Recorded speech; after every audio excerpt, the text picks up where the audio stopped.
Ladies and gentlemen, welcome to Meanwhile Here on Earth. This program features in-depth conversations with the leading names in the subjects of UFOs, abductees, the paranormal, panel discussions, and the very best and brightest of the next generation of writers and researchers. Meanwhile Here on Earth, the show breaking new ground in alternative talk with your intrepid host, veteran investigative writer and researcher, Peter Robbins.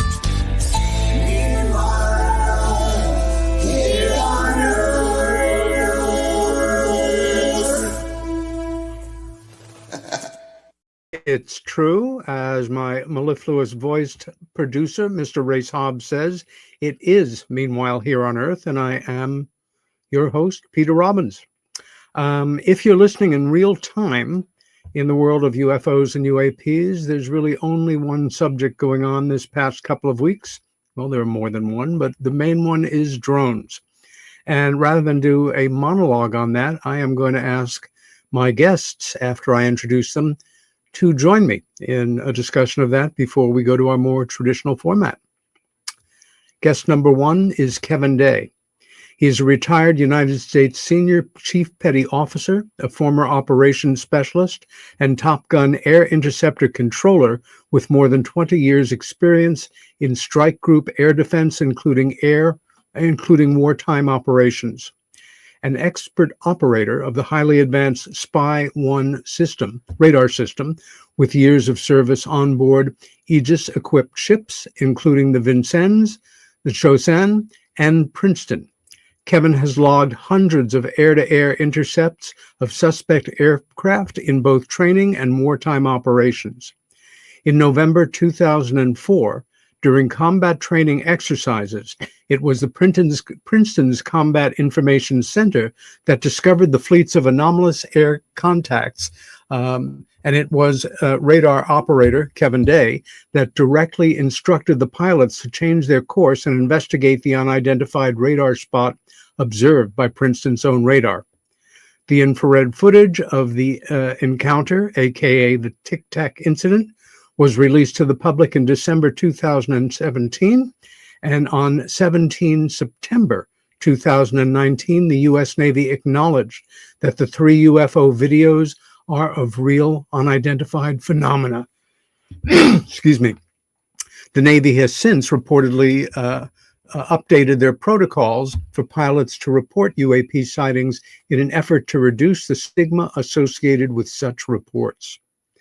Kevin Day is the founder of UAP Expeditions, a nonprofit group of former military officers, Silicon Valley entrepreneurs, venture capitalists, university professors, and scientists that will, we hope, field a top-notch group of uber-experienced professionals providing the public service of field testing new UAP related technologies.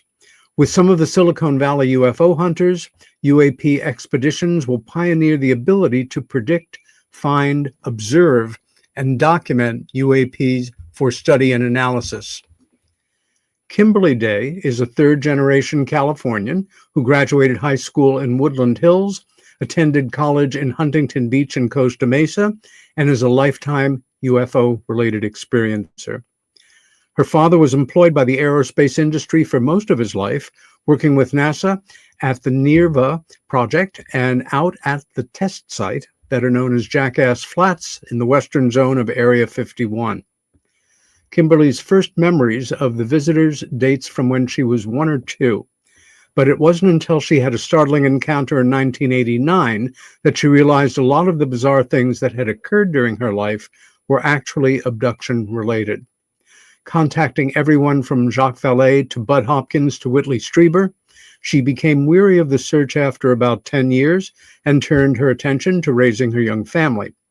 Fast forward to today. 2 grown children and 2 marriages later, Kimberly moved back to Southern California in 2011. With no interest in the phenomena to speak of, she happened to watch the show Unidentified in 2019.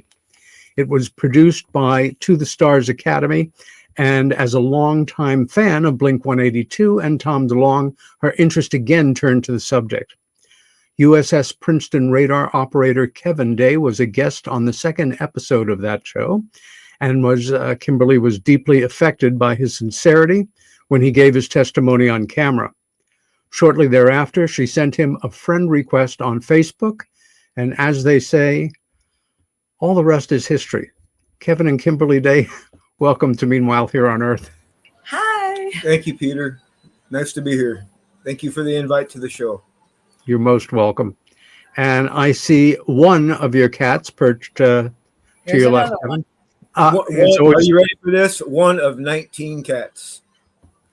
Yeah. Peter's laughing at us I because know. he has one. I think, know. yeah. And he knows I'm not a fan of cat, or wasn't anyway. Hey, Peter, understand that we live in the country and we got rattlesnakes and we got critters out there. It's different out here. We got a barn. It works. Now, rattlesnakes and cats, that's really kind of a good balance in life when you think about it. Well, it costs us a fortune in cat food, so I started making my own. So. I almost don't know where to start. Well, I do know where to start because we have a topic at hand, and one that is sucking up increasing amounts of oxygen in the room. Mm-hmm. The drone phenomena, the way that it has come to take over the news and the attentions and concerns of many folks who have had no previous interest in anything in the air except airplanes, deserve some time here. And I wanted to say, I don't know about you guys, but you know, when you're out there in the world and you have an association, a public association with UFOs, UAP subjects, at times like this, friends and acquaintances that you might not otherwise expect to hear from, you hear from. And in this case, I've been hearing from a bunch of friends going back to high school. Have you been, I mean, without even talking about the bigger picture yet, Kevin, and Kimberly's welcome to join us on this part of the discussion, and producer Race Hobbs as well. Have you been kind of queried more than usual about this, or been kind of a sounding board for friends and acquaintances about the subject? Yeah, and it's starting to happen more and more. No, go ahead. Yeah, my first reaction is, okay, whatever it is, it's not extraterrestrial. Knowing the way the media worked, it's probably being exaggerated, and copycats are going around saying, oh, I have a drone, I think I'll launch that, and not paying too much attention to it until the past week or two. And to make it really human, just to briefly read two statements from just friends who sent me notes the last couple of days. One, indeed, from a friend going back to high school. What do you think of these very large-sized drones that are all over the East Coast? Tonight, my husband saw one in the sky. We live in a hamlet near Nyack, New Jersey, and have seen UFOs here for over 30 years ago. This is starting to feel like a silent invasion because there are so many. Not small, like my grandson's drone, which he used to make an aerial photograph of our house. Of course, local government is keeping quiet about this. Tonight, it was followed by what sounded like very loud fireworks or small bombs. And a good friend in London, a crack investigator and a brilliant musician, Beth Arzy, had her own sighting and filmed some anomalous phenomena in the sky, to be sure, just a few nights ago. And sent me, this is part of a note from earlier today. I always thought I was an intrepid paranormal investigator, and she is. But all this shit in the sky is giving me panic attacks, and my neck hurts from looking up as I walk. I think what scares me is I don't know what to be scared of. Mm-hmm. What if your initial thoughts, or what, brainstorming together or speaking with friends, what are you thinking about this? I've developed some equations because the world is so damn confusing. Yes. And it's a long story, and it started actually 20 years ago. I noticed a certain intention, if you will, when Commander Fravor intercepted the Tic-Tac object that we ended up calling it later. Yeah. Until that point, we call it the thing. Okay. And it went to his flights assigned Combat Air Patrol Station. There was 8 of them assigned. I believe if I remember correctly. Okay, it was 20 years ago. If not, there were 6. And that stuck with me. I was like, what in the hell? So a lot of time went by. Commander Fravor went public, and we went down to SoCal, and you kind of mentioned it. We got rented a rooftop where Kimberly and I actually met in person, and they showed up again. Now, exactly where we were pointing in the sky, Peter. We had our gear set up on the roof. All the neighbors were out wondering what in the hell are those UFO kooks doing. The deputy sheriff came over and no shit, interviewed us like, what are you guys doing? But guess what happened? They showed up again. Not only that, they showed up for what apparently was a wormhole. Now I had a seizure. I had to get flown home. A lot of people don't know that. I had a seizure, and I've had them since. Petite mal seizures, and I've had 2 grand mal seizures. So whatever this thing is affected me, and it's continued to. But I started thinking about this, and I think intention itself is the missing link here. Now, let me kind of explain this, because this answers your question about what the hell these drones might be. I'm not religious, okay? I'm more of a wannabe physicist than anything else. And in fact, I have amateur training in it at this point, okay? But I have a question. The universe certainly seems like it's pretty well designed, if you would agree with that, right? So I have a question. Was it intentional? Yes or no? I don't know, 50-50, right? But I don't know what else to do with that question. But let's assume that it was. It's intentional. The next question for me, at least, is what happened to that intention? Where did the intender go? Did the intender commit a cosmic suicide, or did the intender choose to survive his creation or her creation or whatever its creation? Again, I don't know. 50-50. Let's say chose to survive. Okay, intention chose to survive. Therefore, it has to be a fundamental force. If you think about it, I've got gravity, I've got strong nuclear, I've got weak nuclear, and I have electromagnetism. I suggest that there's actually 5. Intention is the 5th one, and it's just as real as gravity. Now, I was actually able, through the help of the AI, and many years of thinking about this, I was able to turn this into an equation where I'm able to directly relate intention to the fundamental forces that we know about. And it's an equation that's very simple. The force of intention is equal to specific intent in the form of -0 and +1, or it can be a range between them. Okay, do you have a negative intent, no intention, or a positive intent? Plus, and it can sometimes be a multiplication, by the way. Is this intention micro or is it macro? You know, a snail darter has micro intention, and let's say the creator has macro intention. There's a range in between, plus the fundamental forces. So you've got the force of intention equal to specific intention, plus the fact that it's either a micro or macro or somewhere in between, plus the fundamental forces. Now, what I've done is I've taken that basic equation. I was able to integrate it back through all the known mass sets, Mandelbrot, a whole host of them, and I've yet to see it fail. So what I was able to do then, I was able to take that equation and I was able to I turned it into a prediction model. And I swear to God, Peter, it is frighteningly accurate. How do you feel?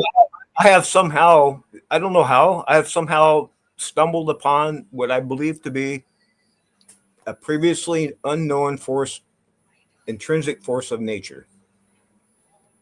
And you know, I've been playing with AI. I said, given the case that we know that the universe was intentional, is my framework valid?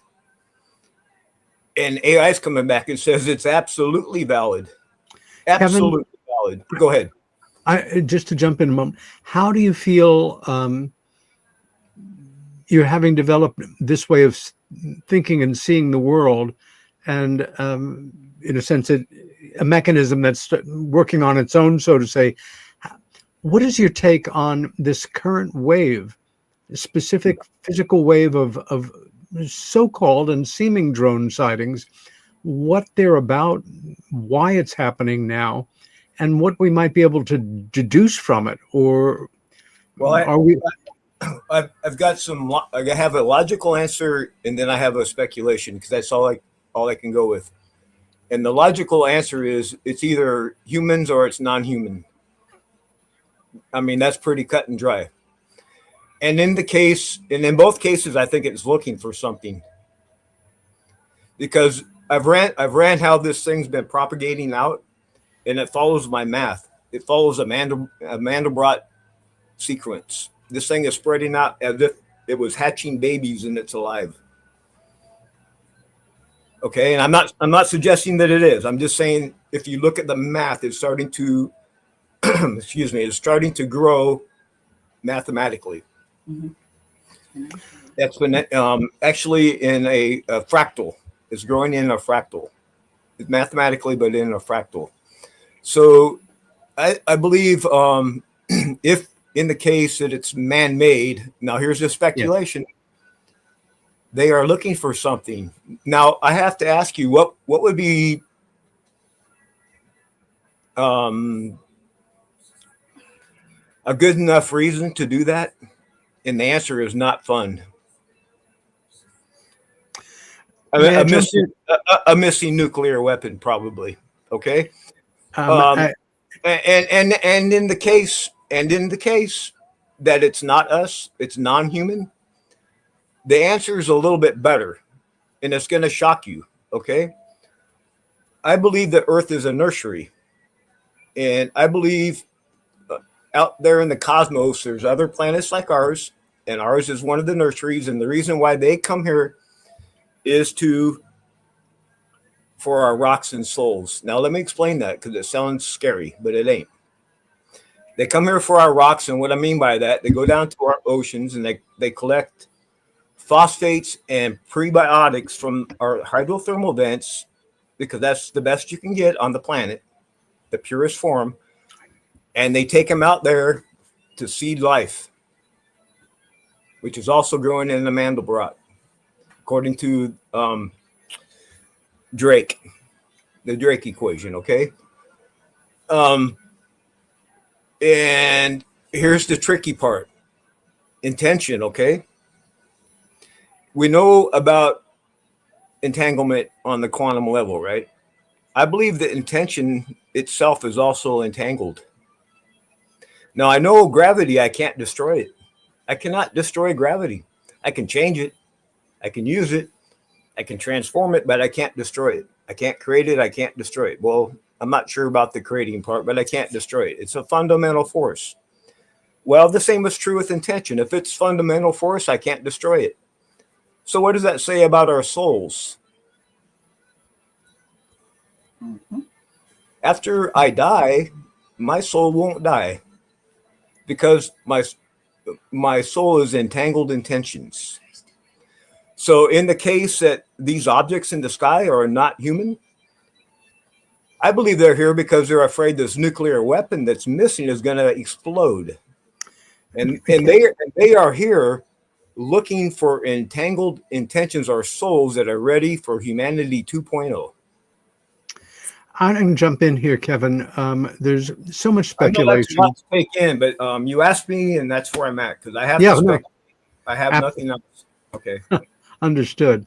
I've been increasingly trying to crash educate myself this week, and I'm sorry I don't have the text in front of me, but it was something John Greenwald, creator of the legendary Black Vault, theorized on earlier this week, and it made sense to me in a way that I had not thought of, and actually dovetails into just one of your thoughtful speculations rather chillingly. John theorized that the mass of these, the ones that are under most serious scrutiny in New Jersey, are a new generation of drones that have been developed to seek out and read signatures of radioactive material, and specifically looking to locate, especially in an epicenter like the greater New York area, the possibility, God forbid, of dirty bombs. And that this operation may in fact be some huge test of this new technology. I don't think we can, if that's true, okay, I get it. And not wanting to do it directly over New York City, I also get. But the appearance and the impact, the psychological impact this is having on the public at large, and like popcorn going off at different rates, the past week or so, different political personalities, elected officials have been coming forward, governors, senators, congressional representatives, taking a stand, asking questions. Kimberly, do you have either gut level or intuitive or just common sense, or how is this coming together for you? Yes. I think it's complex. I think a lot of what's going on the East Coast is probably our technology that we're developing, since we don't want to be reaching out to China or anybody else for that technology anymore. Raytheon's right there in the neighborhood, for crying out loud. If they wanted to test, they certainly could. And I believe they had permits. I read someplace that they had permits for drones to do this exact type of thing. I'd have to research and look it up again, but you know how you see those videos constantly coming across your feed. So that's a possibility there. But the ones that are up in Portland, Oregon, I think those are anomalous. Those are not drones. Temecula, the things that they've been seeing down in California, those are anomalous too, I think. I believe they are. Yeah. It sounds like whatever set this off has given an opportunity for other entities to get involved. And that would include, as far as I'm concerned, not in a criminal sense, but gee, I've got this really cool drone and they're in the news now. I think I'm going to send it up tonight.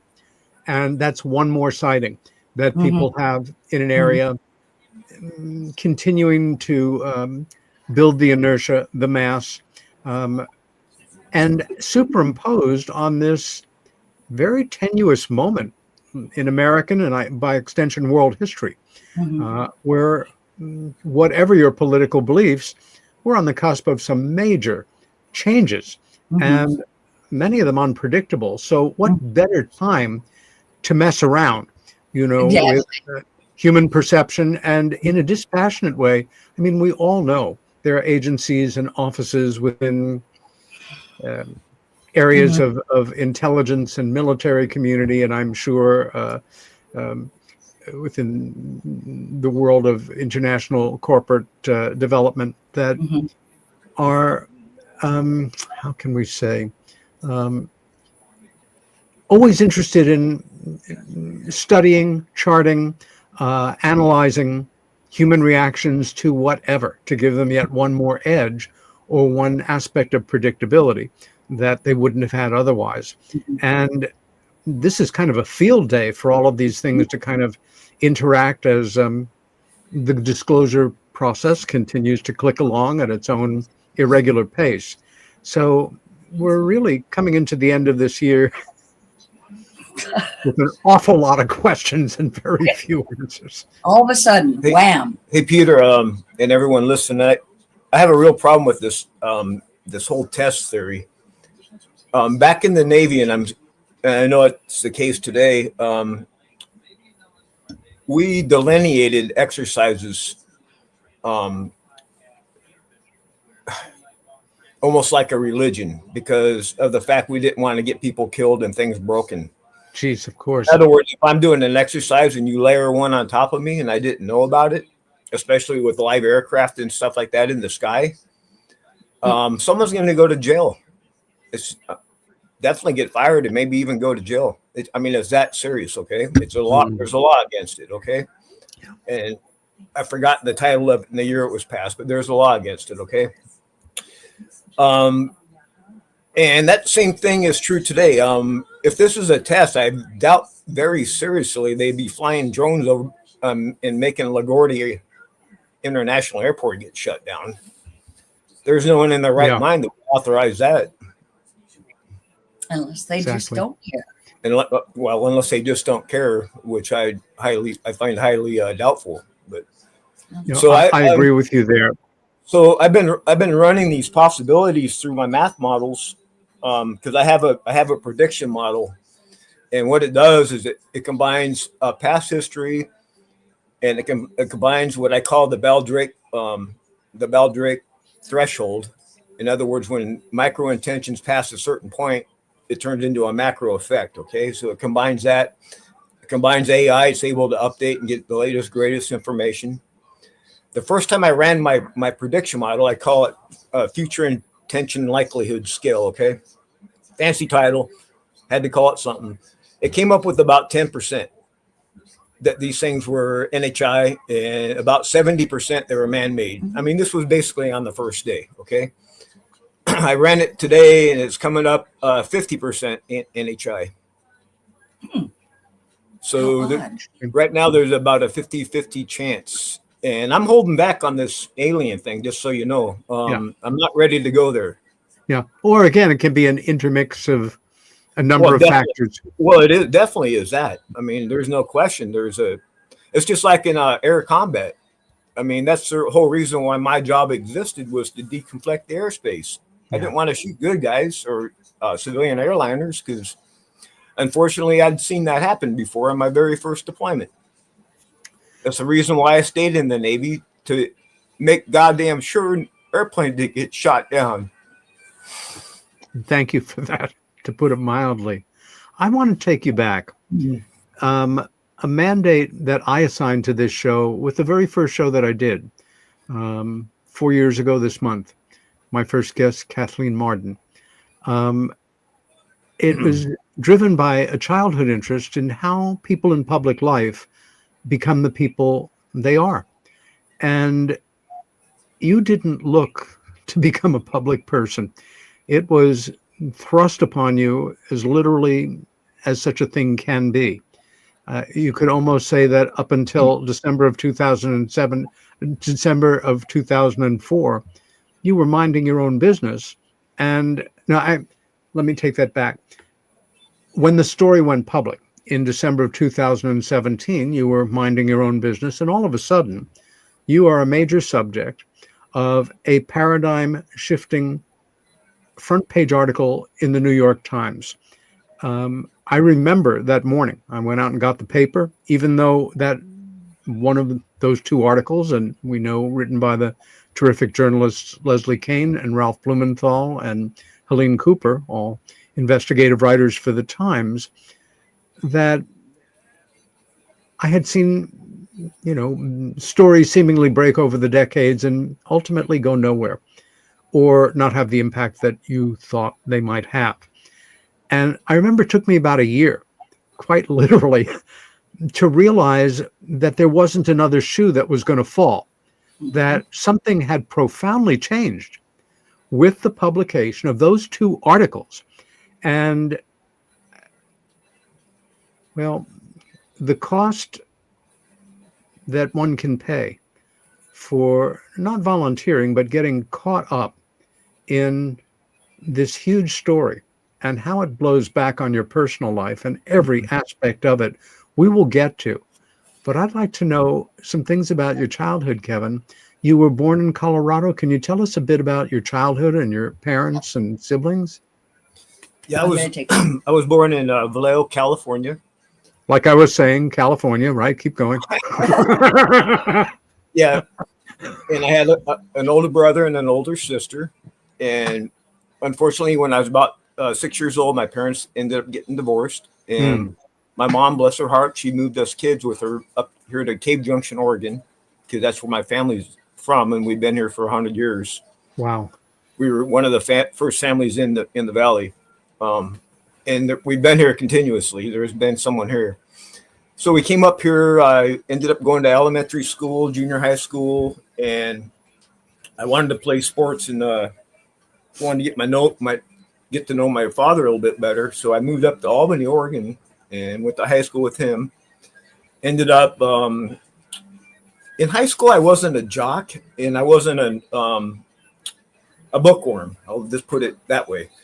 I was a guy that was out cross country skiing, mountain climbing, rock climbing, that kind of thing. I was on the local search and rescue. I was more of that kind of person. I ended up getting a scholarship to be an American Field Service exchange student. I went to Australia. And Great. Peter, that was it for me. My appetite was whet. So I come back home. I got my degree in general studies at the local community college. Took me about 3 years to do it, but I ended up doing it. And decided I want to travel, join the Navy. By then I was about 26. And because of that, Peter, I was older and wiser. I have to tell you, I ended up doing really well. I did okay in boot camp, got offered to go to radar school. Didn't even know what operations specialist was when they told me. So I put my head into the books, finally graduated number 1 out of 90 students. Whoa. Got to pick orders. And of course, the VINCENNES was on the West Coast, and it was the first spy radar ship there. And I was like, heck yeah, give me that ship. And that's how my career in the Navy began, and ended up doing 3 Aegis cruisers on my first deployment under Captain Rogers during the closing days. In fact, I was there for the last shot. Iran-Iraq War. We got attacked by Iranian bog hammers when our helicopter got too close to international Iranian waters, and they rightfully came out to check us out, right? And shots were fired. We tried to recover the helo. Right then, an airplane launched out of Bandar Abbas, mixed up the identification on it, and unfortunately, we ended up shooting down an airliner. Oh no! Flight 655. I was the junior guy, didn't know shit from Chinola, right, about air defense. I was standing in a navigation position right behind the captain when he stood up, turned the key. Almost got out. Wow. You can see it still affects me. Yeah, of course. How could it not? How could it not? One of my best friends was Iranian from a junior college. Yeah.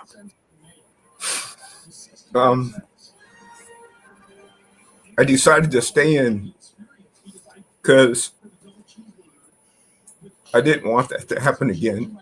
Yeah. And it hasn't.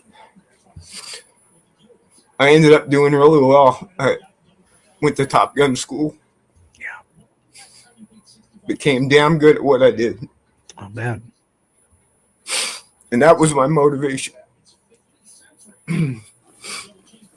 And so when Tic-Tac happened and no one would believe me, what the identification was, all they did was laugh at us. We tried to, there was no word for it other than UFO. Yeah. Right? So when we tried to describe what happened in meetings after this, what did we get laughed at? Cartoons in the paper. This was my last deployment. This was my last time underway on a ship, believe it or not, when Tic-Tac happened. My first time was Flight 655, my first deployment. The last time ever I was on a ship was during Tic-Tac. Pulled into port, I left, transferred over to Commander Naval Air Forces Pacific, and ended up retiring shortly thereafter. Kevin, again, let's go back. When you were a kid, I mean, like elementary school, when you did read, or junior high school level, what kind of books were you drawn to? And the same question about movies. And was your family one where your introduction to movies, like many of us, was on television, or did you go to the theater? I'm always curious about these two things about us. We lived in a real small town, 2 lumber mills, population 350. So we had 2 channels, channel 3 and channel 5, and to change channel, you had to go out and turn the rabbit ear. I mean the I even forget what they call them, the antenna. Yep. Used to be on the roof, right? Real small town. One of my fascinations was Orville and Wilbur Wright. That's the whole story. Just fascinated the hell out of me. So I was always interested in what we call today STEM, science, technology, engineering, math type subjects. We were always outside as kids. I ended up getting my parents divorced, like I said, and my mom came up here. She eventually got remarried. So out of that deal, I ended up getting 3 more brothers. So, we were always out running amok, playing football, basketball, going swimming, climbing trees, getting in trouble, making my mom pull her hair out. And, a pretty normal country childhood. And once in a while we would go to the movie, but not too often, no. Oh, that's great. At any point in your childhood, did the subject come up either in a lighthearted fictional way or in kind of a documentary sense about this phenomenon called unidentified flying objects, flying saucers, space ships? Was that something that even peripherally had an interest for you as a kid? Oh, absolutely. Yeah, but as you know, Peter, back in those days, it was like thinking that magic was real. I mean, if you said you believed in UFOs, people considered you a nutcase, That's right. Yeah. So when this thing happened in '04, that societal stigma was still in effect. Now, it's fair to say within a military or law enforcement culture, it's even more draconian and more in your face. Now think about this. If this drone thing had happened 20 years ago, do you think society would be taking it this easily? No. So I think there was an intention over the last 20 years to prepare us. I also think, again, that for what we're seeing right now, a single major historic turning point was December 17th, 2017, with the publication of these 2 articles in the New York Times. Do you remember who called your attention to those articles first? Yeah. Can I tell that story real quick? You can tell it slow if you want. Okay. So winding back again to '04, and no one believed us. It wasn't just me. No one believed any of us.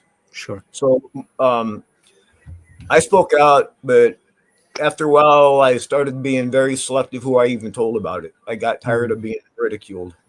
And it wasn't so much verbal, but you could see it in the eyes, nonverbal communications, like looking at you like, and you could see what they were thinking, like, what in the blank have you been smoking there, sir? Yeah, that kind of. Okay, so I ended up retiring out of ComNav Airpac, took a DOD job, and the same thing happened. I would go into meetings and I would say, ladies and gentlemen, we have a safety of flight concern in Southern California. And they'd be like, what do you mean, Kev? And when I tried to describe what happened, well, you can imagine what happened, right? So I got so pissed off, I quit. Yeah. And I went home. I was living in Phoenix at the time, Tolleson, Arizona. And I was like, okay, what can I do? So believe it or not, here's what I did do. I said, to myself, I asked myself, I said, if I could go back in time to right now, right to the moment right now, if I could go travel back in time to right now, what would I do differently? And the idea came to me in a heartbeat. It said, publish this story in the Library of Congress. So I decided to, and I also knew that I had to fictionalize it. So what I did is I took the Tic-Tac story, the real one, and I used the real names of the ships. I used the word Tic-Tac. I changed the date by a year so I could hide it in the Congress, and I wrote some other stories to go with it. I published it under a title of Sailor's Anthology, and I published it in the Library of Congress in 2009 or 2008, late 2008. And it gave me a level of peace. I had done something with it. Yeah. Okay. It was better than, I didn't know what else to do. And I went on in life. I ended up moving back here to Cave Junction, and my family had a mining claim back in the Kalmiopsis Wilderness. And I got this obsession that I could find the mother lode. So not knowing anything about geology at the time, I do now, learned the hard way. Huh. And not knowing nothing about gold mining or mineralogy, I decided I could find it. So I went back there and I did. And boy, howdy did I. Now, I'm not saying that I got rich back there, but what I did find will blow you away, because what I discovered is our small piece of geology is actually related to a much larger, massive piece of geology, and it's related to the earthquakes that have been happening. And are we talking about gold, Kevin? Yeah, gold, a placer gold mine. And what happened was I discovered that we are part of what's called the Josephine ophiolite, and instead of the earth subducting under the continental plate, they got stuck on dry land. That's called the ophiolite. And the ground underneath my feet, 8 to 10 kilometers down, is actually full of stratified mineral deposits that is mineable now using underground boring technology. So that was my discovery. So what I did when the Dear Moon mission came out, Elon Musk said, we want to take 8 people, go ahead and apply. I did. I sent him the research. I was out here in the yard mowing it, and I saw this huge, what turned out to be a NASA jet, go right across the Kalmiopsis Wilderness, did a detour over my mining claim, went crisscrossing the state. I can show you the photograph. I got it over here. And I found out later it was because of my mining report. And the cool thing, Peter, it was either during that mission or the one after it, and they're still doing it, by the way. They discovered some hydrothermal vents off the coast of Seattle they didn't know were there, and they discovered a tsunami threat that they didn't know was there. Now, if that ain't serendipity, I don't know what is. I ended up going to the wilderness and maybe ended up saving untold number of lives in Seattle because now we know about a threat. How quirky. If that's not an intention, I don't know what is. Yeah. I mean, come on. I mean, I could give you innumerable examples of how synchronicity and intent in serendipity has affected my life. It's uncanny. It just keeps happening. Like, it happens to Kim now too. We'll walk into the house, just minding your own darn business. Get your jacket because it's cold, and you look on the clock on the stove and it's 11:11 or 2:52 or 3:33 or all day, every day. You don't plan it; it just happens. Well, we also once you start to notice these things, That's you it. see more of them. That's it. Many years ago, gosh, It's happening with the drones too. it's It's the same phenomena. Yeah, it's not necessarily happening as much as you think it is. It's just you're noticing it more. At the same time, yes, it is happening more. So it's complicated. Yeah, you've reminded me that one of the very first articles I got published was on synchronicities. I had been reading about Jung's fascination with coincidences and thought, I can do that. And I decided to keep a journal of coincidences. And at first they were what I would call single level. You think about somebody as you're walking down the street in a snatch of conversation, and you hear their name. That's cool. But then they would double up and triple up. And ultimately, a few of them were just so outrageous that one of them, my editor, even though he was there when it happened, did not allow me to publish because it sounded like it couldn't be true, and who was going to believe it? Be that as it may, I think the universe has a tendency to organize itself more when we observe that it's an organized thing. At a time like this, a lot of us feel like we're functioning in an atmosphere of complete chaos. We're not. We feel that way. It's, everything you just said falls in line with my intention equation. Be careful what you think about, because you might manifest it. I'm serious. Be careful what you think about, because you might manifest it. If you think about something long and hard, it has more of a tendency to happen likely.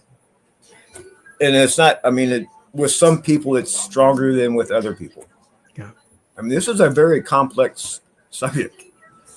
It's not binary. There's more than two choices usually. Kevin, I want to go back to, I think it's either 2018 or 19. You'd probably remember better than I. We met at the International UFO Congress in Laughlin, Nevada, and a documentary had just come out on you, featuring several of the other guys who were involved from the Princeton and the Nimitz, and I think 4 or 5 of you were actually there. And I don't know whether it was your first public talk, but does that ring a bell for you? Do you remember whether that was 18 or 19? Yeah, that was our SoCal expedition when we were down at Catalina. Is that the one you're talking about? Yes. Kim's shaking her head no. Yeah, I have to be honest, Peter. I got caught up in this, like you said, and I haven't written down every interview I've done. So yeah, it's kind of foggy, to be honest with you. The Dave Sure. Beatty. Kim's saying the Dave Beatty interview. It, for me, the documentary was fascinating. It was an honor to meet you and the other guys who had gone through this, but my observations were focused mostly on faces, body language. This was not a fun event. And I think sometimes people, they romanticize.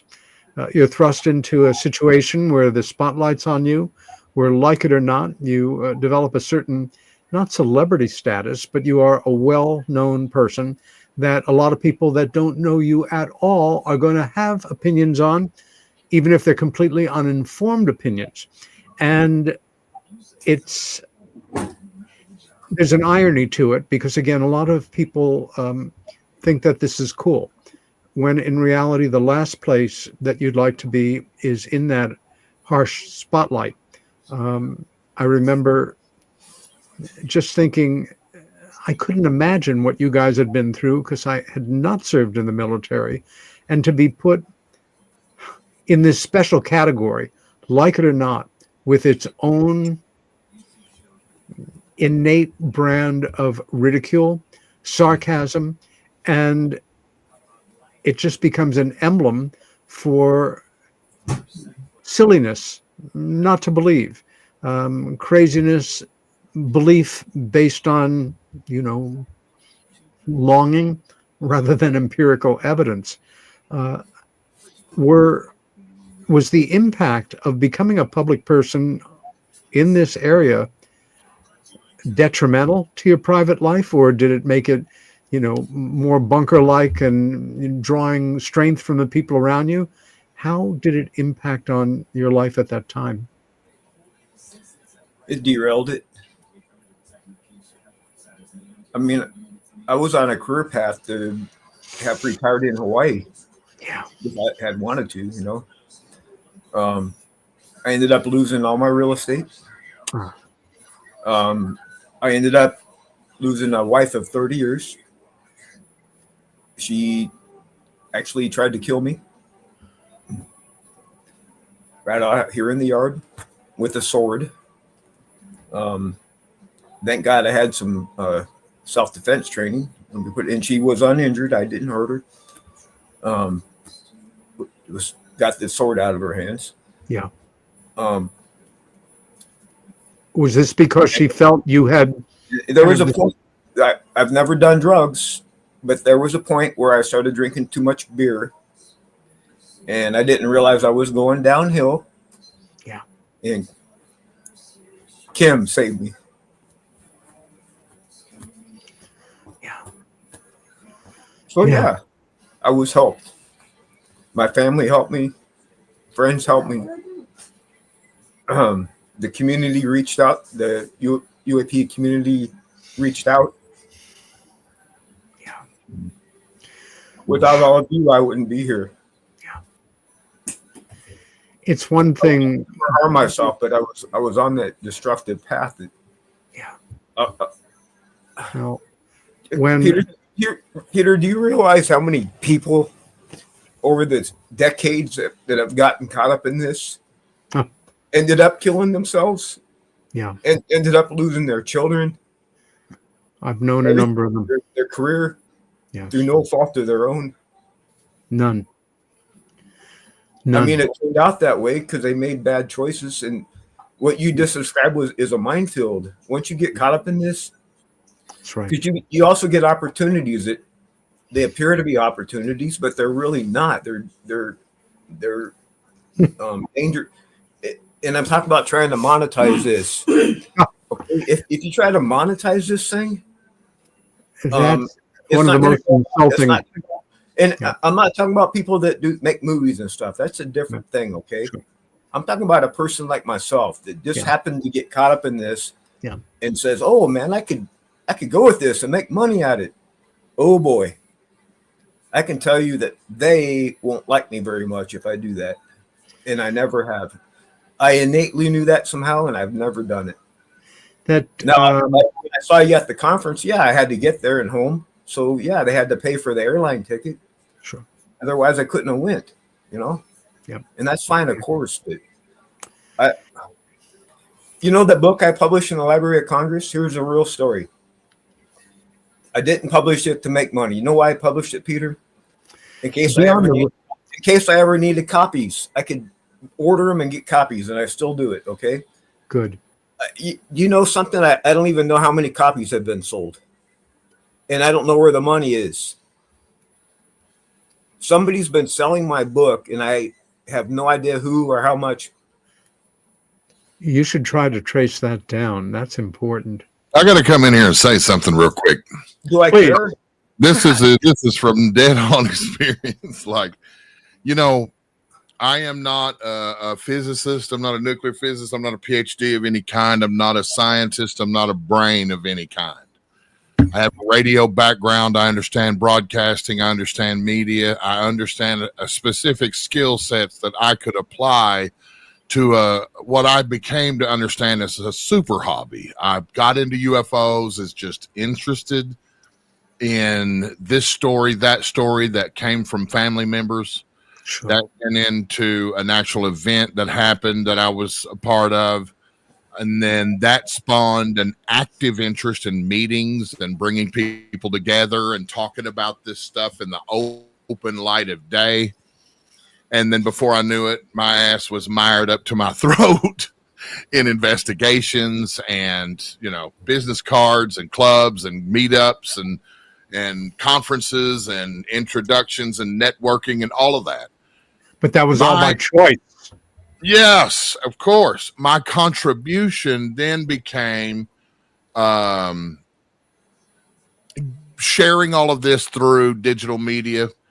And then that led into starting my own network to bring sort of all of this UFO stuff to one place. And Mr. Hobbs, I'm afraid I'm going to have to cut you off because we are done with our first hour. Stay with us. We'll be back in 5 minutes.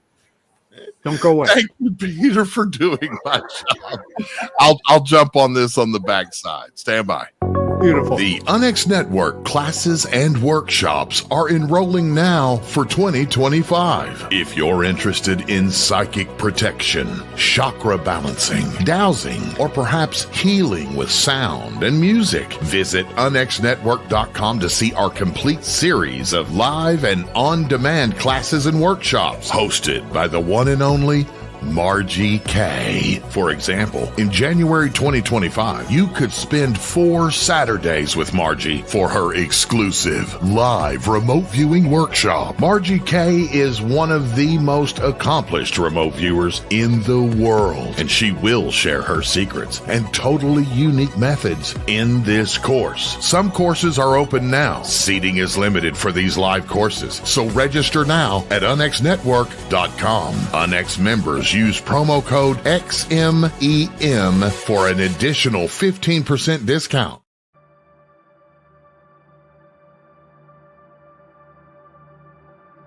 Unlock the mysteries of the spirit realm with the new book, Meeting Wallace.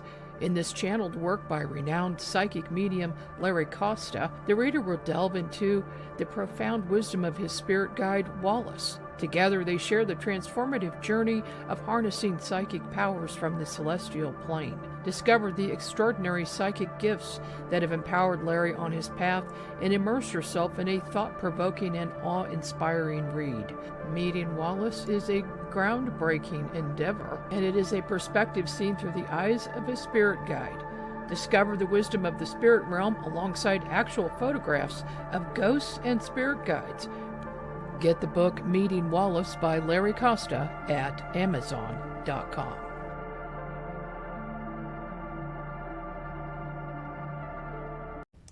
This is Margie K, and I'd like to say thank you to all of our KUNX show hosts, staff, listeners, and viewers for making us #1 on Paranormal Talk Radio. Race Hobbs here for the UNX Network as we present a health and wellness spiritually based brand of hemp-derived CBD products made by Hopewell Farm in Harrogate, Tennessee. They apply Cathara energy work with all of their plants and products. All of their products are made in small batches and third-party lab tested for potency and legal THC levels with 6 strengths of 1 ounce oil to choose from. Know what you're buying and get what you pay for from Hopewell Farm. Apply directly to a specific area. Hopewell Farms topical salve. It comes in 1 ounce and half-ounce sizes made with all natural ingredients. And from now until January 2nd, use promo code KUNX Holiday for an additional 15% off all CBD products. Find the Hopewell Farm link and coupon code on the UNX Network website at unxnetwork.com. That's unxnetwork.com. Promo code KUNX Holiday.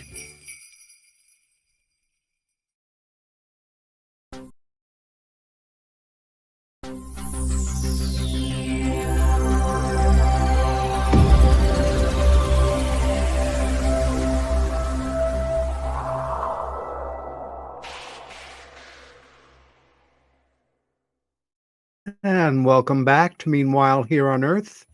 Peter Robbins, your host. And my special guests today are Kevin and Kimberly Day. Kimberly now taking the driver's seat.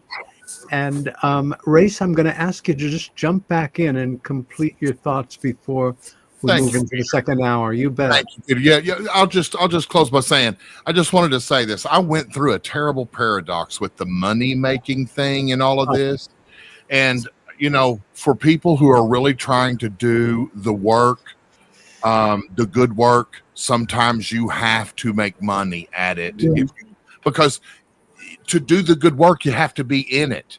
Mm-hmm. And a lot of people don't have those bank accounts just sitting there waiting to support them while they do that work. Yeah. So a lot of times we have to sell books. We have to get honorariums at conferences to speak. And we have to do things we can to make money here and there. I know running a radio station takes a lot of money. Yeah. And I had to make money to be able to keep that radio station going, to keep bringing people like Peter Robbins and others, wonderful work and efforts to the airwaves to share with everybody. So it's not always because you make money, but I'm going to tell you this. There are people out there that aren't worth shit, that are doing it just to make money. They're doing it just to fill their bank accounts and nothing else. Thank you. It's a very tender subject. We just have to be an alert, smart people, you know, to your dignity. Yes, ma'am. Hi, Kimberly. Hi, how are you? Pretty good, all things considered. What's that? No, I was just saying hi. Oh, he has to get in here. You know he does. Definitely. I wanted, you know, in remembering like when you guys got together, you know, because we're all, so many of us, our friendships, genuine and meaningful as they are digital. And we sometimes don't get to meet. And it doesn't really matter, but of course it's nice to have your friends in corporeal three-dimensional form before you occasionally. It got me to thinking about how many couples out there, increasingly, perhaps as time has been passing, that one of the real magnetic forces that brings them together is a profound interest in this subject, either intellectual or experiential. Nothing to do with, you know, other intelligences bringing you together, but just connecting on that level like you guys did, which I think... Go ahead. One of the first things that we started talking about, believe it or not, was the drone incursion we had in the Midwest back in 2019 and 20. That's the first thing that we started, you know, what is going on? And we were on all the pages and we were really interacting with a lot of people in that. And here we are again with more drones and no answers. Yeah. But that's the first thing that we spoke about. For me, reading basically your biography was fascinating. And, you know, we're all, to one degree or another, archetypes. And given my obsession for years with the subject of abduction that mutated into a profound interest and then an interest and then to a degree a certain professional aspect, I think about all the people I've known, many of whom I've forgotten, who have confided to me over the years, often in complete secrecy, that I've never violated, that this has happened to them and that it is the core of their secret life, and they feel everything would come undone if they, you know, became public about it, or that a central part of their core relationship is based on an understanding and a sharing about what they have been through. And sometimes it works both ways. Other times you just find the right person at the right time in your life, and this is part of it. Yeah. Let me again take you back. You're a Californian also. And when we think about memories, when we talk about our memories between a year and say 2 years old, I know people who will say, looking you right in the eye, I remember being born. Or, you know, I remember this thing that happened to me at 1 year old or 2 months or what have you. I know I have some very real memories in there, several that stay right out. And then remembering key snapshots, you know, in the family album. And trying to, is my memory in part something informed by that photo taken of me doing that? Do I remember it, or do I have it? In any case, your first memory of something non-standard, paranormal that came into your life, if you share that with us. We lived in Pomona, and I must have been at least 1.5 to 2 years old. And I remember waking up in the middle of the night, and I felt like I was being lifted, brought down to my bed. And I could see 2 owls, barn owls, at the window looking at me, watching me down. And this is all that happened. And when my body hit the mattress, it was cold and wet. I don't know if I had an accident or something. And it startled me. There were insects flapping around. It really scared me. And I screamed bloody murder. My mom came in the room. And that's all I remembered. But it was one of those memories that was so, I wasn't scared of the owls. I wasn't afraid I was startled by the cold, wet sheets. Right. So, in the intervening years, you've read some of Mike Clelland's work, I'm assuming. Yeah. Mm-hmm. Yes. For folks not aware of Mike's wonderful books, he has carved out a remarkable niche in the world of UFO and UFO abduction studies, that the owl is so ubiquitous in so many ways to so many experiencers. And I remember the very first time it came up in my work, which was actually before I think Mike first came to visit Bud Hopkins, who I was working as assistant for at the time, of a large white owl on the windowsill. And it was the beginning of my understanding of, number one, that my interest here is a very narrow sliver of the ufological pie. It's those intelligences that are involved in these abductions who overwhelmingly assume or have the appearance of what we call grays, or a gray type of being, and that they do seem, just hundreds of cases in, to have the power to affect our perceptions, which is generally accepted now in the work. And at the same time, having been trained in crisis intervention and knowing something about how the physiology of shock functions, I can only say, as somebody who has never had that kind of experience, but is steeped in it, from decades of study and firsthand accounts from people I don't know and people I've known all my life, that if I woke up in the middle of the night and I saw an unusual light coming from under the door and I couldn't move and there were beings around my bed, I don't think I would go into an intellectual mode and go, oh, this is fascinating. And just like I think I would freak out and maybe never do this work again. At the same time, I can easily see my mind saying to itself, a gray alien. I'm afraid I'm going to have to reject this experience right now. I'm going to choose to see a 4-foot white owl. Unusual, strange, laughable, fine. That's what I'm going to remember, because I much prefer remembering it, or them basically just saying, you're going to see an owl, and you see an owl. I didn't have any context for an owl at that young age, so they put that in my mind. That's exactly. Can you tell us a bit about your childhood otherwise, and the things that interested you as a little girl and, into, say, the junior high school adolescence level? Well, I was a pretty normal kid for the most part.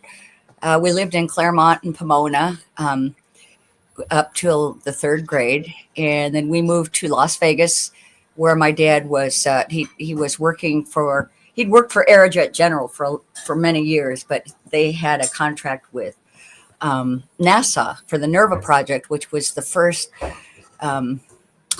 Mars rover.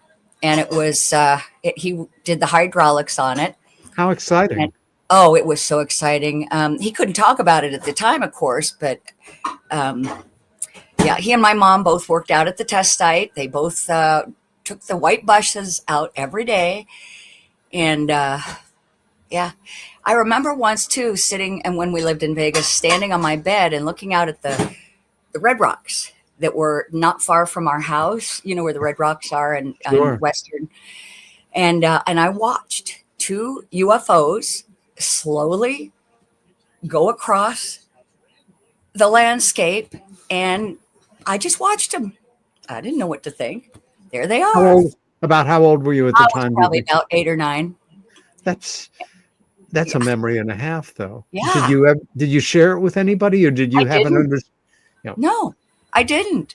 It was just one of those weird little childhood things that happens, and I didn't say anything. To go off on a tangent for a moment, Las Vegas, of course, is Las Vegas, but it was a quieter Las Vegas when you were growing up there. What was it like to be a kid growing up in Las Vegas? It was so weird.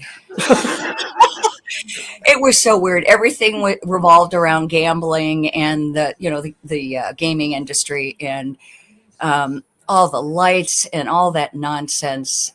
We basically just played in the desert and found trouble to get into out there. But it was really strange. It was weird. Did you know that what your parents were doing was, I'm not going to use the word classified because it wouldn't have resonated with you at that time, but that it was non-standard work and that they couldn't talk about it? Nope, not at all. Just mom and dad going to work.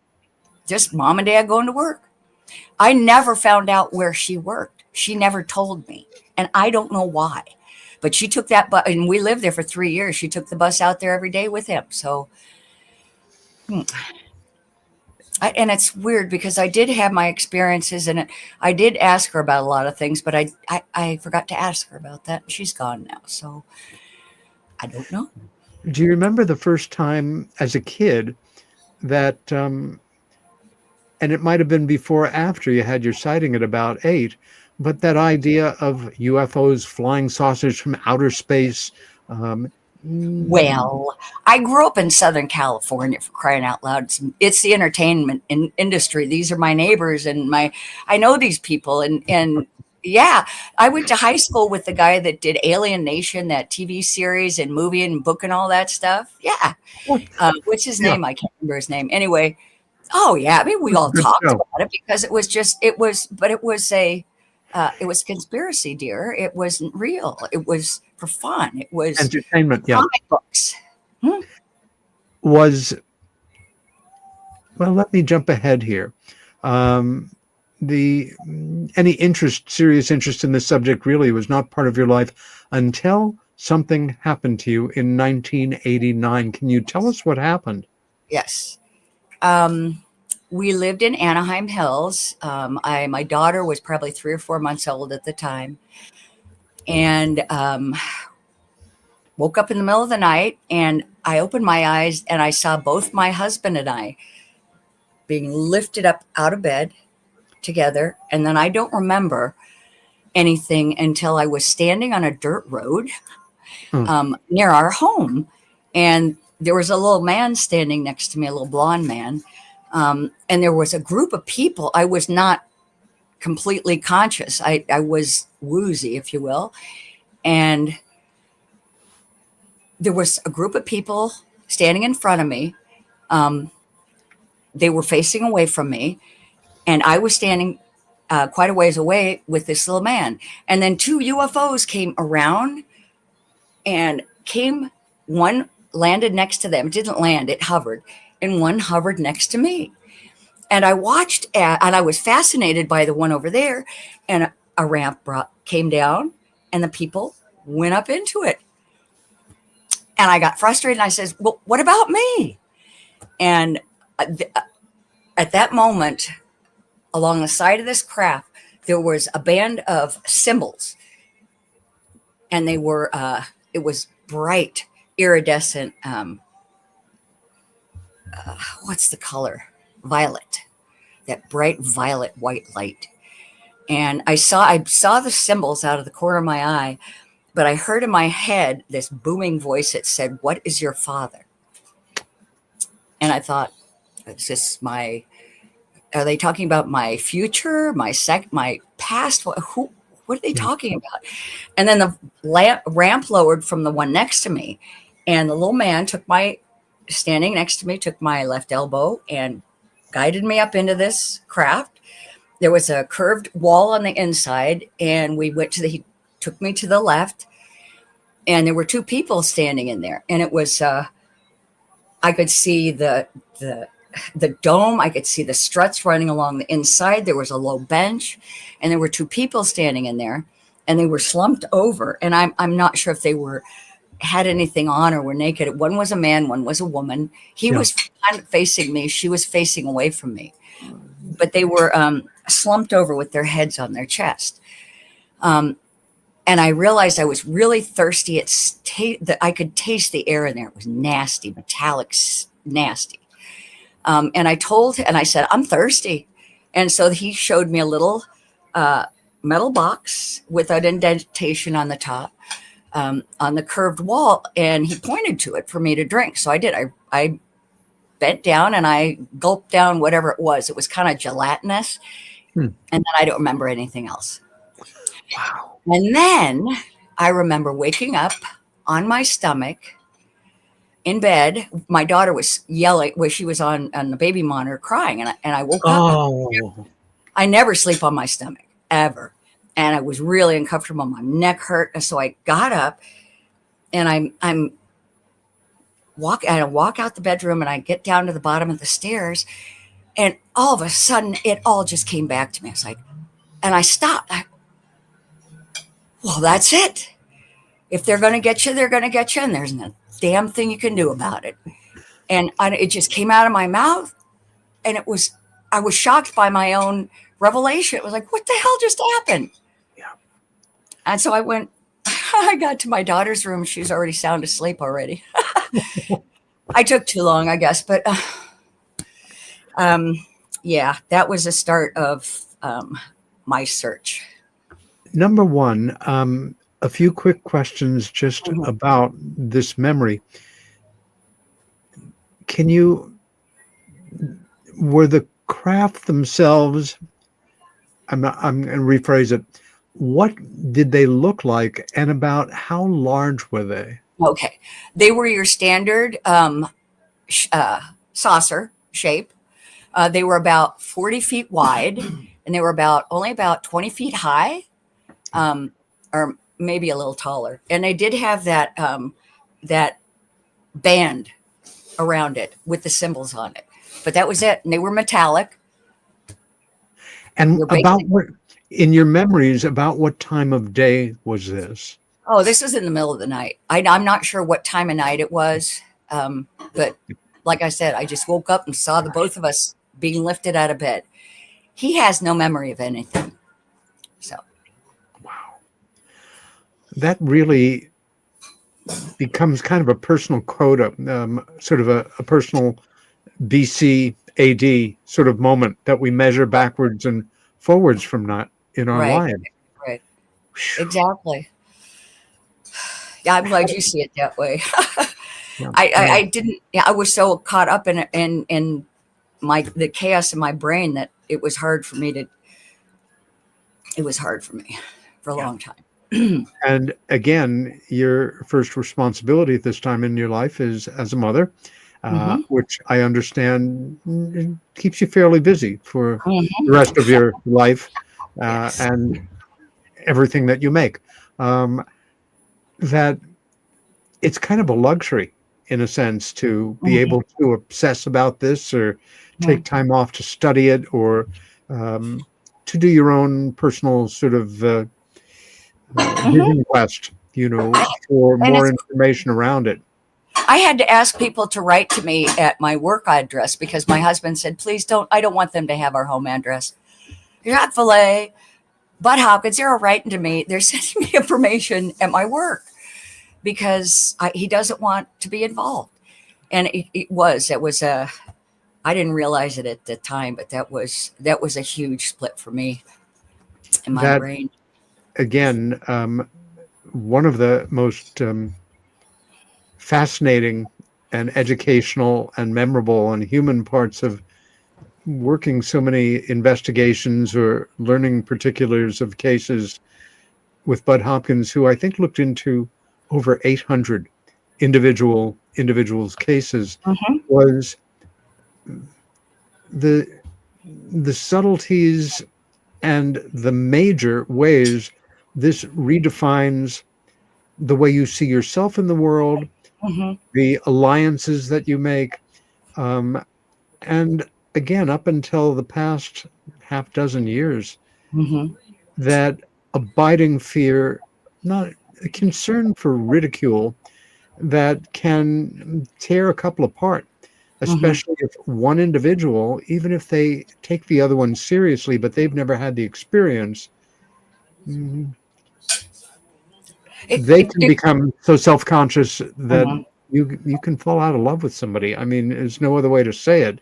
I'm sure his perception of me completely changed because I was invited to that first conference. With John Mack. Where was it at? I was invited to the first one. They said he had my file and everything. We were really ready to do it, but it happened when we were moving to Chicago, and I couldn't go. Yeah. And there were a lot of things like that came up, and I didn't realize it at the time, but I just had to focus on family, and I didn't. And also, my daughter was of interest to the visitors, and that's a different story. I don't want to talk about it right now, but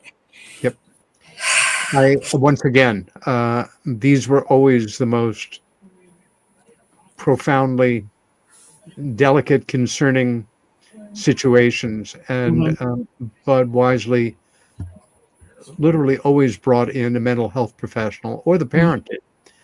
And the best you can do is the best you can do. But even I'm thinking, of course, about the children involved, but remembering interviews with people, and in one case, without revealing anything about the individual, the grown-up daughter of a very well-known film director, certainly back at that time, decades ago, who had a profound memory of being taken, and her dad right there, but as they are able to do, suspended animation. You're basically a living statue. You're perceiving what's going on. It's sort of one step beyond sleep paralysis. You're standing up, but you're not moving, and you are seeing your child being taken. And they observe you observing them and doing nothing about it. And the impact this had on that grown-up relationship, which was very bad. Well, I have to wonder, I have to wonder what my daughter's going through, because she was diagnosed bipolar 2 early on, and she has decided that it's in her imagination. It didn't happen. It's not real. And that's where she is with it. And I'm going to have to respect that. Yes. I do. There's nothing I can do. No. It brings up other accounts in my mind of folks who have been in the exact same spot, or it just takes as long as it takes. In the late 1980s, Calvin Parker, well-known abductee in the Pascagoula incident, came to New York to work with Bud, and we became friendly, and he invited me and Deb White-Cabell, Deb Jordan at the time, and Stanton Friedman to Biloxi. I had never been to Mississippi, and he put together a small conference. Nice. And at one point, we had a few hours off, and he took me down to the waterfront, and I walked the walk with him. And his biggest lament, his biggest concern was Calvin Parker, who was with him at the time and who we lost last year to cancer, was considerably younger than him. Calvin was his son's friend, and they happened to be fishing that day. And Calvin went into total denial jumped into a bottle for a lot of years, dealt with all kinds of demons until Did I had, too. Yeah.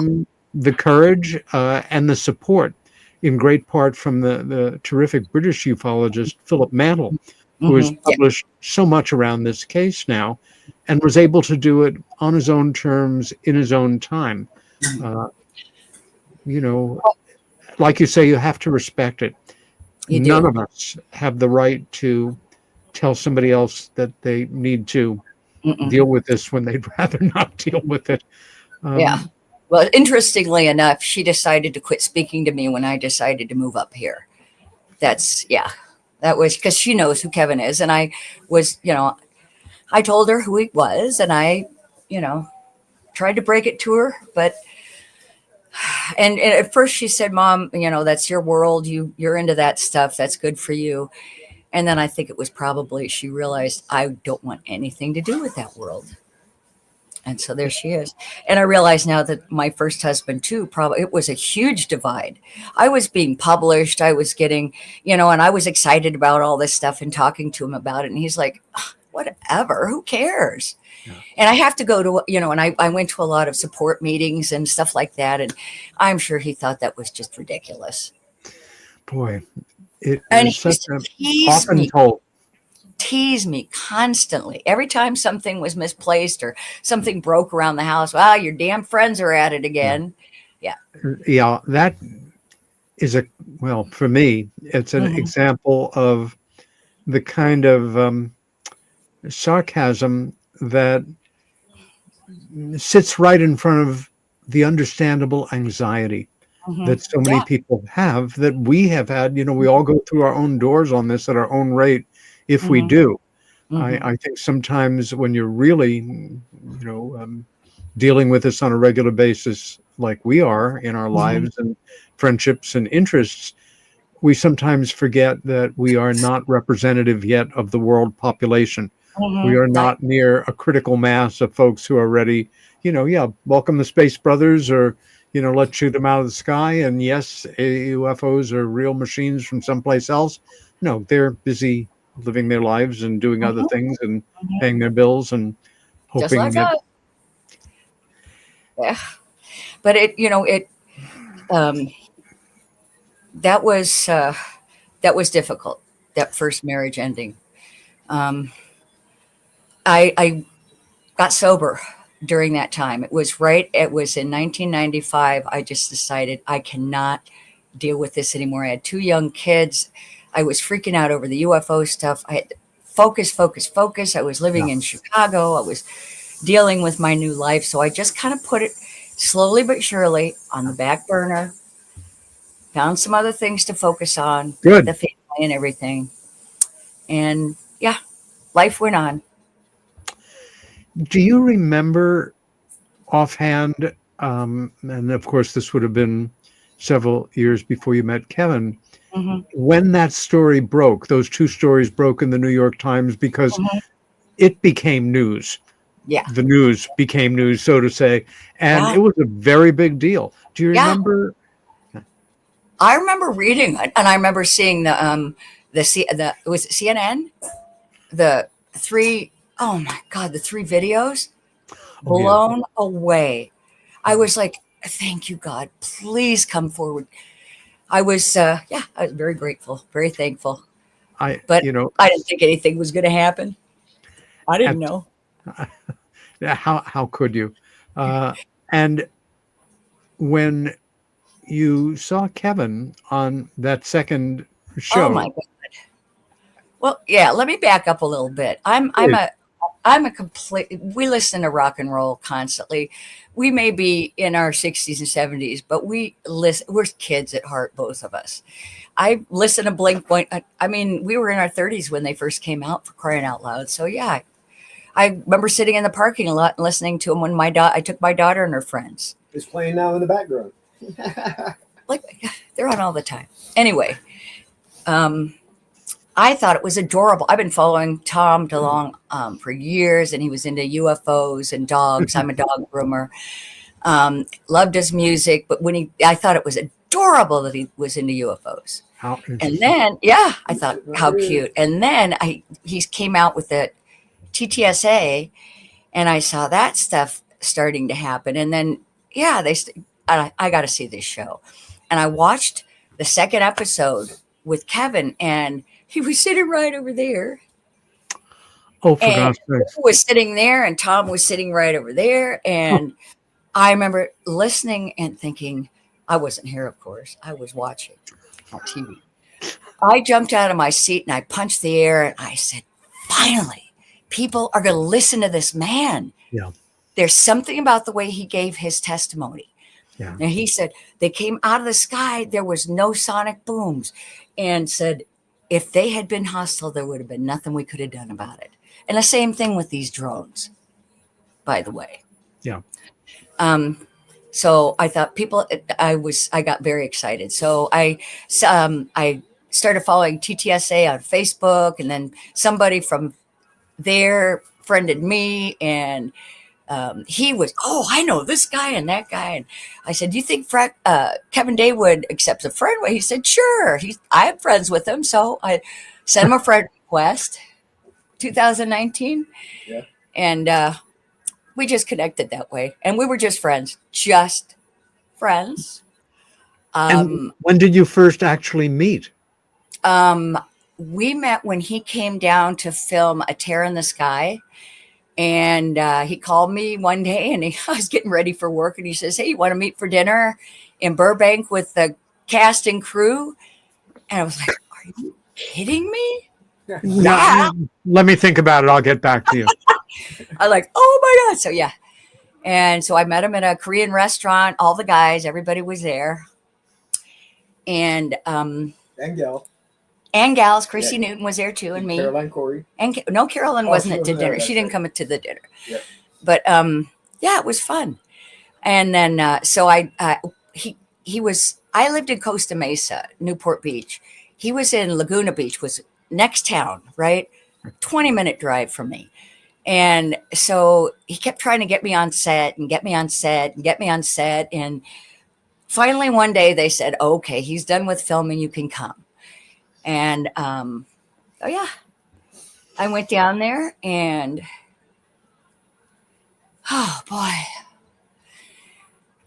we sat on the roof of that house in Laguna.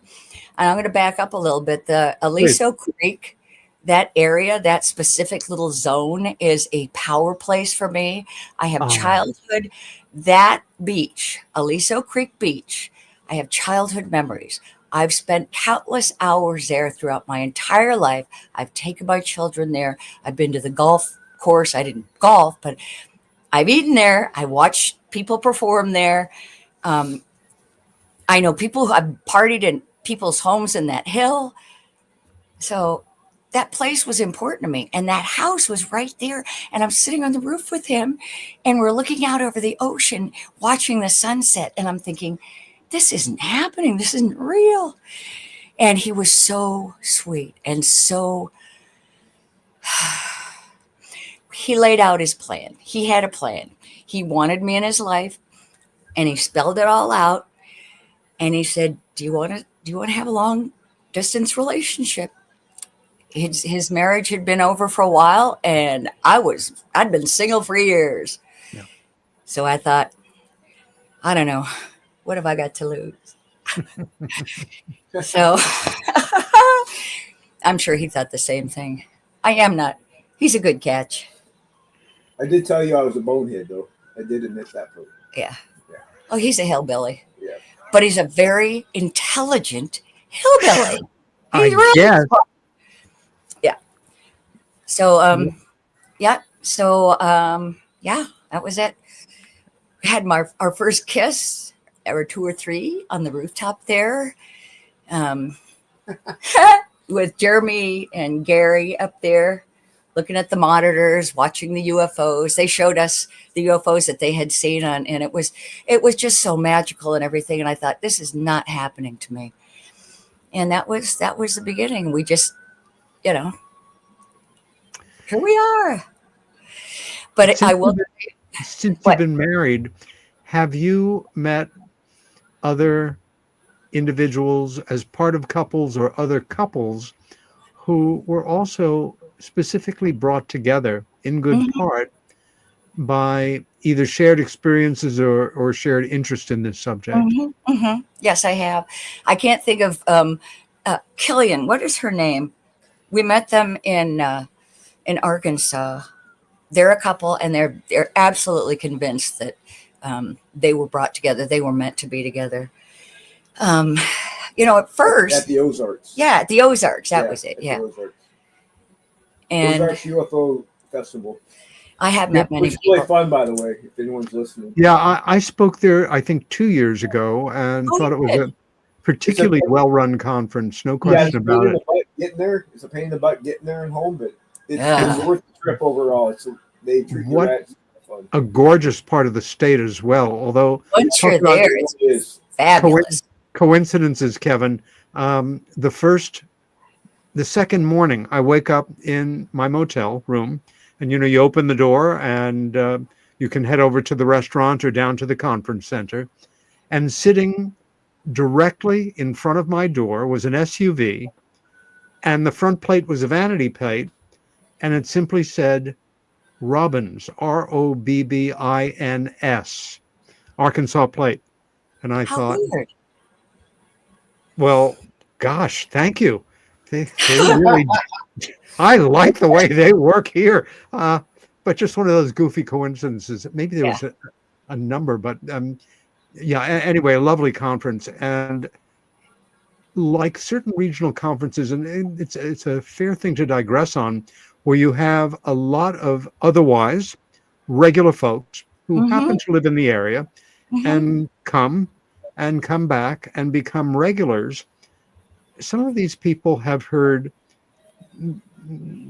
dozens and dozens of the best informed and most respected Oh my people in the gosh. field Yeah. and become very knowledgeable, read the books, meet the people. Mm-hmm. Um, we see the same thing, obviously, in the annual Roswell Festival in Mm-hmm. McMinnville, Oregon, in Exeter, New Hampshire, which this coming year will have its 50th anniversary of the incident at Exeter and the 10th anniversary, I think, of the conference festival that they put together there. Um, there's also an aspect of this, with all the angst and a certain amount of cosmic loneliness, of dealing with adversity, or again, other people's sarcasm, innuendo, Mm-hmm. condescension, which I always try to remember is rarely malicious as much as just a misplaced sense of I am so uncomfortable with this subject. I Mm-hmm. just need to make fun of you because Mm-hmm. if I start to take this seriously, then like you, everything that I thought I knew might not be true. And thank you very much. I'll stick to my chosen area of But selective you'd be ignorance. interested to find out that up here in Cave Junction, everybody believes in UFOs, Yeah. and half of them believe in Bigfoot. So we're in good company up here. We are. Yeah, Peter, we live in a small town, and 2,000 people out in the yeah, middle of nowhere. Wow. everyone knows Kim and I. Yeah. And we are warmly embraced here, put it that way. Yes. Yes. That's Yes. Yes. wonderful. It's a Yeah. great thing about I don't even live in a town. I'm about 5 miles outside of Ithaca, New York, and Mhm. about 5 miles from a hamlet called Trumansburg, which has about 1,800 people. But Mhm. That's about how big we are. yeah, sometimes that can be the ideal home base Like I for love it. people. I spent most of my life around, big populations, and Yeah, we've got 500-600-year-old oak trees in the yard. oh, I it's mean, this beautiful. Whoa! it's idyllic here. It's Yeah. beautiful. And 1,500-year-old manzanita growth. I mean, it's absolutely Beautiful. beautiful. It really is. I'll tell you another thing that I found over the years, my own experience, and watching other people who have begun to explore their own experiences, or at least become more public about them, and in the process become more articulate because Mhm. they've had the experiences they've had. They're generally empathetic and compassionate. And at a certain point, I mean, for me, some of it was intentional. it's the stupidest thing, the stupidest career move to make. I'll put it that way. You're out of your mind. Keep your day job.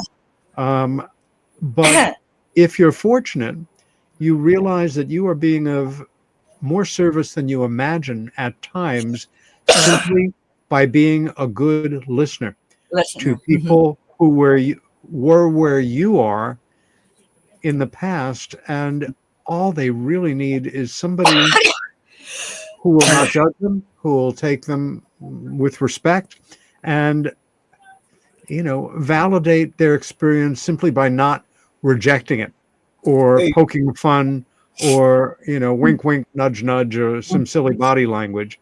Peter, that happened exactly what you said just today. Yeah. I got a call from an older gentleman. He lives in Texas. I won't say his name if he's Yeah. listening. Sure. And I'm usually pretty busy in the daytime, and I wasn't really sure who it was. And Kim's like, "Do you want to take this right now?" And at first I was like, "No." And she kind of scolded me. She said, "No, Kevin, this is an older gentleman. You are important to him, and he needs someone to talk to. Probably that's all he wants." That's why I ended up calling him back, because she was absolutely right. So what you just said is probably the reason why I'm in this. I want to help other people. I know that sounds corny. No, it doesn't. It doesn't. We've lost 2 friends recently, and both of them thought the world of Kevin, world of Kevin. And it was hard for him when they passed, because they came into his life just recently in the last couple of years. And we all got very close, one from cancer and the other one but then he's more important to people than he knows. Money doesn't mean anything to me. I was changed. Even my dad noticed it. He said, "Kevin, what happened to you? You used to be real ultra conservative." Yeah. And he's just a silly man now. What happened? And I didn't know how to explain it. It's literally an organic process. You can struggle against it if you want. And again, if you're a substantial part of your life, I've observed, has been in either military or law enforcement culture, it's just, you get an extra dose of macho and an extra dose from the individuals around you who, if they're having issues or problems or challenges with what you represent to them, they're going to come down on you like 10 tons of bricks, even jokingly. But it's not funny. It's a guy kind of mechanism, put in place because you don't know how to deal with your feelings in a situation like that. We're simply being on the firing line, being involved in this, putting yourself out there as a public person, even if you didn't ask for it at first. You can either assume the role or not. Peter, we're getting short on time here. There's one thing I kind of want to close with to remind everyone. Please, you still got time. Well, especially with these drones, we don't know what they are, okay?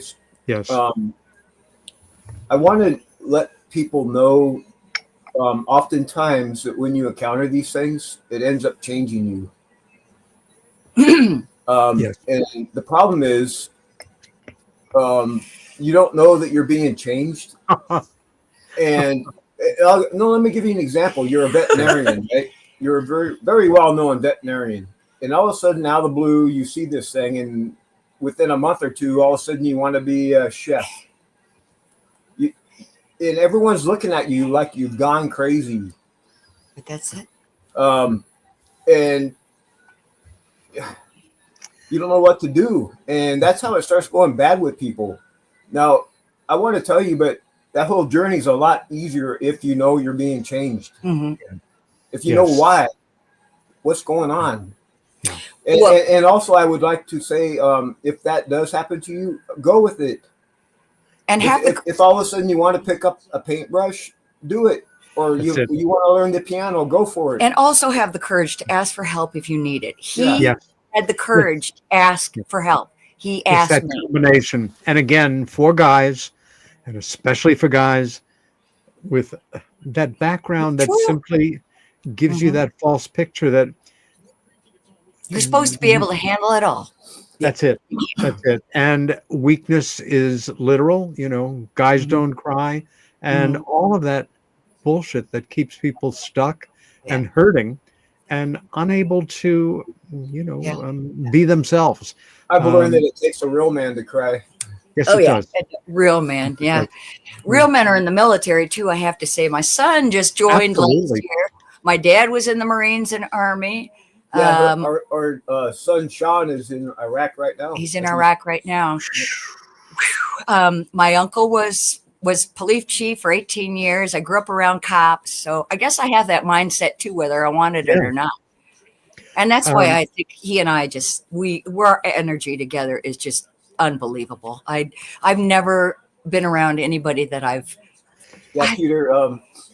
Getting back to these UAPs, no. they don't want to hurt us.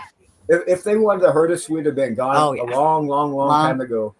Now, it kind of goes back to my theory of why they're here with intention, right?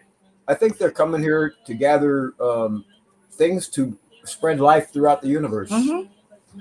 And as we know, DNA is formed out of phosphates and the sugars that go in between the lattice structures. And what better place to get that than a place like Earth, a nursery like Earth, right?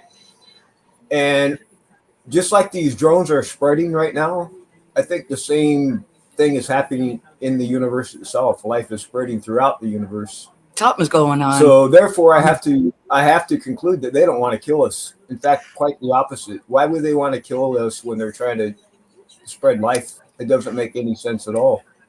I've come to my. So what I'm trying to say is, do not be afraid. Yeah. If you see It's these hard things, not to be. don't But be afraid. Don't be afraid. And if you all of a sudden you want to become a painter, do it. Yep. Go for it. Because what's happening is, Well, inside our brains, our basal ganglia is being tuned up for some reason, and it's uncovering things within you that you were already there. You didn't know about it. all fear, if you take it down to the baseline, is some kind of fear of the unknown. Mhm. Literally, of course, UFOs and the implications for humanity of other intelligences coming and going speaks for itself. But in small, everyday ways as well, we go through challenges, we open doors, we close them. And I'm remembering, as talking and Kimberly talking about growing up in, to a degree in a police culture. One of my very first mentors was a tough, no-nonsense New York City police detective. Mhm. Pete Mazzola was Italian-American, Brooklyn, and if he had been a character actor, you would have seen him on Oh, every single police show from Kojak on. I met cops like that in Chicago. I know the type. Yeah.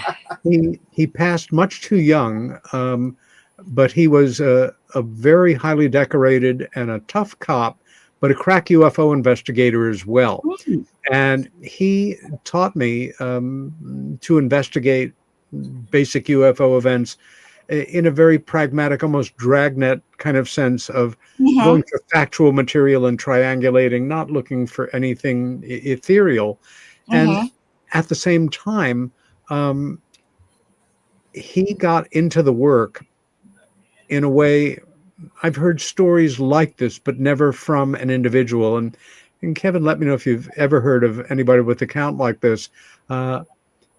Talking about growing up, he said I could have gone either way. There were crooks and cops in my family, and I was a troublesome high school student. And at a certain point, I got myself in real trouble by blowing up the principal's office in his high school. And I remember the very first time he mentioned this, and I went to ask him thinking, well, you had, whatever kind of cherry bomb or something. He said, no, I blew up the principal's office. I went before a judge and I was told I could either serve jail time or serve my country on the ground in our conflict in Vietnam. And so he joined the infantry and off he went. And he described this firefight. I think it was in the Mekong Delta. And the Americans and Allied troops are on one side of a river, and the North Vietnamese regulars and the Viet Cong are on the other side of the river, and everybody's shooting at each other. And nice as you please, at no particularly a very leisurely speed, a large UFO Yeah.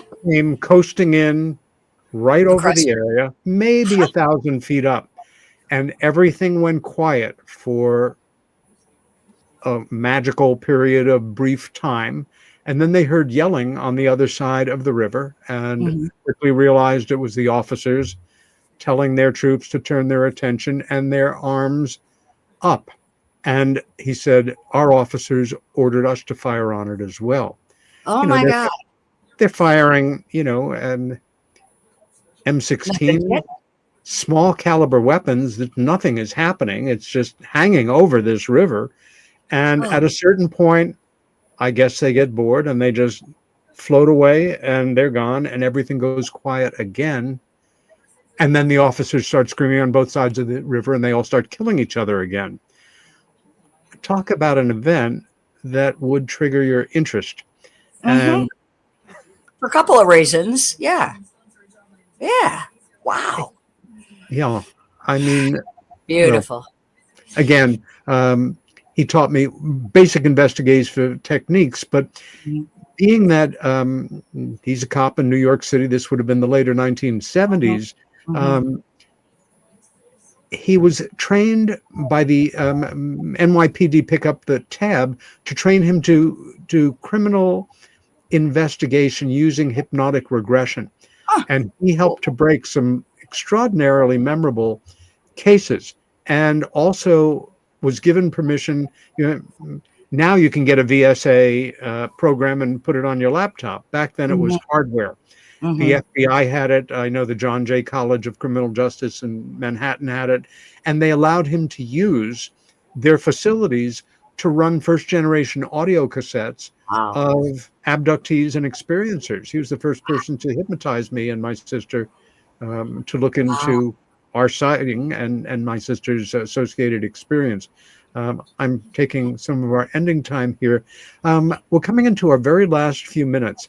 And Okay. Kevin and Kimberly, your thoughts that you'd like to leave our viewers and listeners with about where we are Can at I this say moment, your something? feelings about it, anything you'd Can like I to say share. something first before Kevin sits down, or maybe he wants to? Oh, he's going to sit down. Hello.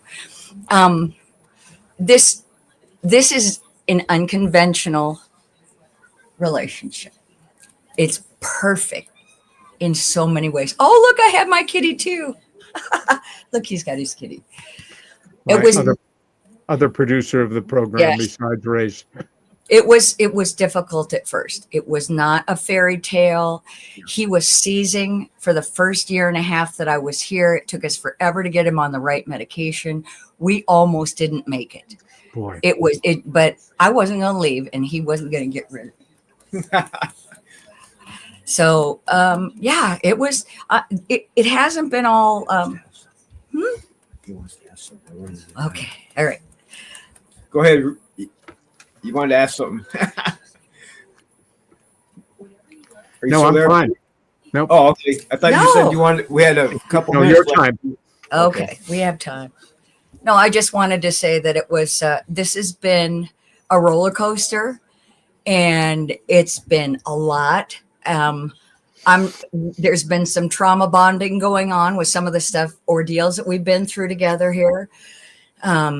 It's been a lot, but we have not had any paranormal. I haven't anyway, experiences. It usually takes a couple, 3 years for them to find me or whoever, whatever to find me. And then things start happening again, but it's been very quiet. And Kevin and I have just been concentrating on us and our home and our pets and our family and Good. And this getting in shape. and getting in shape. This Yeah. last year has been wonderful. He's feeding us really well. He does all the cooking now. Ah, And we'll have golfing to and exchange recipes. I love to cook. Oh, he's real. I'm so glad. I was so tired of it. Been doing it for too long. Yeah, it's a very good point. We're coming into our really last half minute or so. I want to thank you both, especially just for saying it like it is for yourselves. Mhm. and once again, putting yourselves in the public eye. It's a bonding thing. It's wonderful to feel somewhat closer to you both personally, but well, it hurts. And at the same time, you should feel proud of what you're doing in this work and how you're moving forward. And we've got to close the show now. Thank you both so much. Peter Robbins here. Meanwhile, here on Earth, the show. We'll see you next week. Bye for now. Bye-bye. Adios. Thank you. Thank you, Peter. My pleasure. My pleasure. Do you want to sit down again, Kev, or do you have anything else you want to talk about? No, Or was that- yours were pretty- we've really covered it all.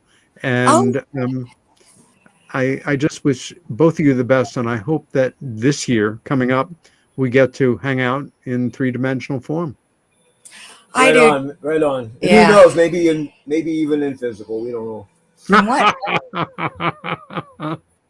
But please, More and just more. continue to do what you're doing. Take good care of each other and Okay. be there for the rest of us to whatever degree that you can. We do. Thank you. Thank you, honey. Bye-bye.